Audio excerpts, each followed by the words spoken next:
ಒಂದು ಊರಿನಲ್ಲಿ ಒಬ್ಬ ಬಡ ರೈತ ಇರ್ತಾನೆ.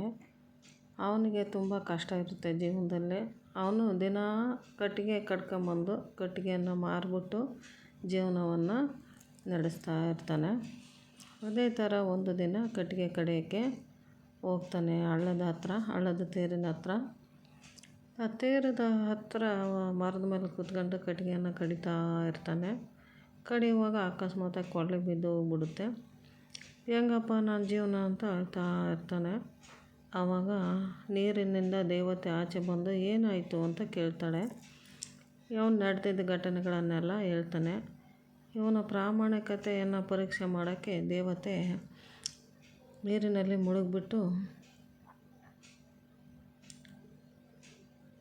ಒಂದು ಚಿನ್ನದ ಕೊಡಲಿಯನ್ನು ತೋರಿಸ್ತಾಳೆ. ಇದಾ ನಿಂದು ತಗೊಳಪ್ಪ ಅಂತ.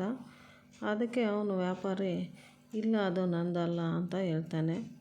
ಮತ್ತು ದೇವತೆ ಮುಳುಗ್ಬಿಟ್ಟು ಬೆಳ್ಳಿಯ ಕೊಡಲಿಯನ್ನು ತಂದು ಕೊಡ್ತಾಳೆ. ಅದು ಕೂಡ ನಂದಲ್ಲ ಅಂತ ಹೇಳ್ತಾನೆ.